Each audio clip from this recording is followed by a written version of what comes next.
Okay, good day po. So ito po yung next activity nyo part pa rin po siya ng photo manipulation. So now, ang kailangan nyo pong gawin, pili lang kayo ng kahit anong mahabang sample image kasi ang gagawin nyo, ang output na magiging gagawin nyo for this day ay ito. O yan.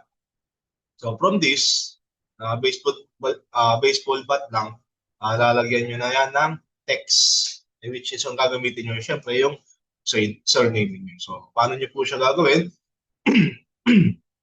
Okay, so ganito po. First, open ang Photoshop, tapos, ayan, meron ng sample image. Again, hindi nyo kailangan gamitin, ito rin, ha? Kailangan nyo, pwede kayong pumili nung kahit ano na gusto nyo. Pwedeng fruits, it's up to you kung anong image yung gusto nyo gamitin. Basta ay parang long siya, para at least pag naglagay kayo ng text, pwede nyo i-manipulate. Okay. So, kapag nakapag-download na ng image, click na lang ng ganyan, tapos type nyo lang last name niyo. Okay.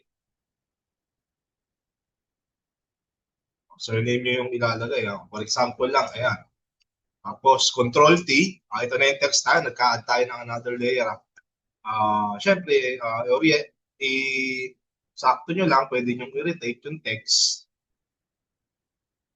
Tapos, kailangan isakto nyo rin dun sa image na paglalagyan nyo. Okay. So, ayan.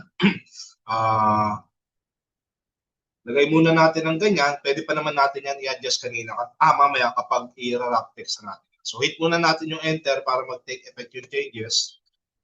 And then, right-click natin yung layer na yon, yung text natin. Tapos, convert muna natin siya to Smart Object. Okay? And then, after that, press natin Control-T para pwede ulit natin siyang i-resize. And then, para mas ma-fit natin siya dun sa image natin, kagaya na to, yung baseball bat, pwede natin gawin, i-warp muna natin siya. Right-click, tapos warp.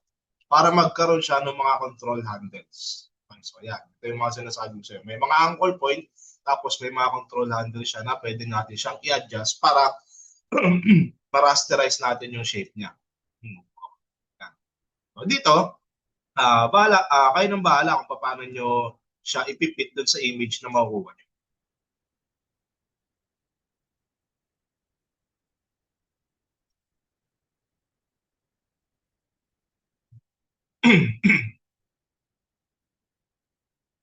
Ayan, medyo okay na siguro to. Baka na ng konti dito. Again, kayo po yung mag-a-adjust nito. Depende po sa image na gagamitin ninyo. Medyo okay na ako dyan. Hit nyo enter para mag-take effect and changes. Now, the next thing na gagawin, kapag na-fit nyo na siya dun sa image or sa object na pinili nyo, kailangan i-select natin yung text. Okay? Kailangan tayo makapag-make ng selection. Meron po tayong shortcut na gagawin para hindi na tayo mag-object selection tool. Pwede po natin gawin. Hold nyo yung control, tapos punta kayo dito sa layering. Kapag tinapat nyo yung mouse cursor nyo dito sa layer na to, na text, may kita kayong selection. So, click nyo lang left click para automatic, ise-select na yung text nyo na mismo. Okay? And then, after that, after that, pwede na tayong mag-add layer mask. Select nyo muna yung background niyo o yung pinaka last layer dun sa layering nyo or last image dun sa layer nyo. Click nyo tong add new layer mask. Okay. Wala yung layer 0 natin or yung image natin dito. Now, para makuha niya yung image na yon dito sa text, click nyo lang tong hide o layer visibility para makuha niya yung image na nasa likod. Okay? Now, ang gagawin naman natin, babalik na lang natin yung mga natitirang image dito.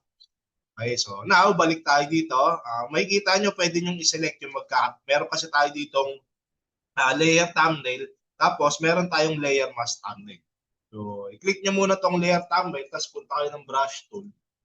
Tapos, black and white lang to yung kulay. Okay? So, pwede nyo pagpalitin, depende kasi yan. For example, white yung nandito, yung nasa fill nyo, black yung nasa stroke. Try nyong i-brush dito kapag walang nangyari, pagpalitin nyo. Wala pa rin nangyari. Sorry. Mali pala ako. Dito pala dapat tayo nakaselect. Okay, dun sa layout thumbnail natin. Para pag nag-brush tayo, naano ko na siya. O, di ba kanina dito tayo nag-select tapos nag-brush tayo ng itim or white. O, nag-take effect siya dun sa layer na ito. Dun sa original layer natin. So, dapat dito tayo sa thumbnail. So, control-C ko lang para mabalik yung dati. Ayan. Okay, so ulitin natin. Click lang natin itong visibility. Tapos, dapat ang nakaselect natin itong layer mask thumbnail natin. Tapos, saka tayo magbabrush. Black and white lang to. Ito yung kulay. Pag nag-brush tayo dyan, ayan, ilalabas dyan na yung nasa likod na layer niya. Kung mapapansin nyo dito, yan. Tapos yun yan, yun. Kakapay nyo na lang to, syempre.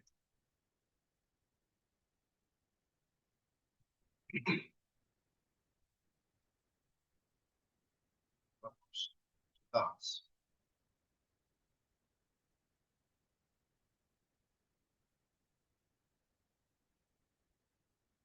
Tapos yung bola.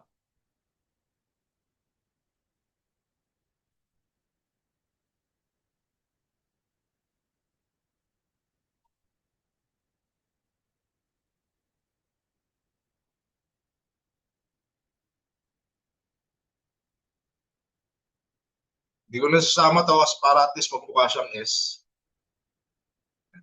Kaya ako ng ganyan yan ha. Okay.